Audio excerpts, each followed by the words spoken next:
اسی طرح جو ہے اب آئیے عشر ذوالحجہ کی طرف جاتے ہیں اور اپنی بات کے خاتمے کی طرف جا رہا ہوں کہ یہ تو پوری باتیں میں نے لے لی، اب وہ 10 دن کے بارے میں ہم بات کرتے ہیں۔ عشرہ ذوالحجہ جس کو کہتے ہیں، مطلب فرسٹ 10 days آف ذوالحجہ، حج کے مہینے کے پہلے 10 دن، ان ایام کی بڑی فضیلت ہے، یاد رکھیے۔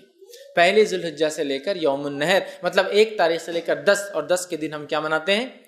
عید مناتے ہیں، یاد رکھیے، بقرعید جس کو کہتے ہیں عام زبان میں، ٹھیک ہے؟ تو یہ 10 دن کی فضیلت کیا ہے اس کی طرف ہم بڑھتے ہیں۔ تو ذوالحجہ کے پہلے 10 دن کی فضیلت کے تعلق سے نبی اکرم صلی اللہ علیہ وسلم فرماتے ہیں، صحیح بخاری کی روایت ہے، غور سے سنیے کتنی فضیلت ہے ان دنوں کی، جس کو ہم بہت ایزی، بہت آسان اور بہت معمولی سمجھتے ہیں۔ حدیث کے الفاظ ہے، ذوالحجہ کے ابتدائی 10 دنوں کے مقابلے میں دوسرے کوئی ایام ایسے نہیں جن میں نیک عمل اللہ کو ان دنوں سے زیادہ محبوب ہو۔ مطلب ذوالحجہ کی پہلی 10 تاریخ میں جو اعمال انسان کرتا ہے اللہ کو اتنے پسند ہے کہ اتنا پسند اللہ کو باقی دوسرے دنوں میں کیے گئے اعمال محبوب نہیں ہیں۔ صحابہ کرام نے عرض کیا، اللہ کے رسول صلی اللہ علیہ وسلم کیا جہاد بھی نہیں؟ تو فرمایا اللہ کی راہ میں جہاد بھی افضل نہیں ہے۔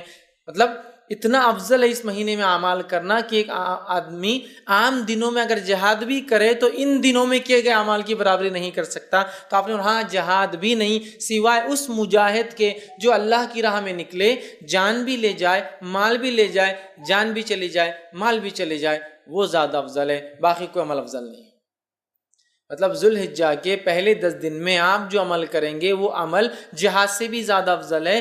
صرف اس مجاہد کے مقابلے میں ہمارا عمل کم ہوگا ان 10 دنوں کا جو مجاہد جان مال دونوں لے کے جائے اور کھپا دے، مطلب ختم ہو جائے، ورنہ باقی سارے اعمال ان دنوں میں افضل ہے۔ تو گویا پتہ چلا ان دنوں میں کیے گئے اعمال سب سے افضل ہے، یاد رکھیے سب سے افضل ہے۔ تو اب جب پتہ چل گیا سب سے افضل ہے تو ہمیں خوب کوشش کرنا چاہیے۔ اور اس کے تعلق سے حافظ ابن حجر عسقلانی رحمہ اللہ لکھتے ہیں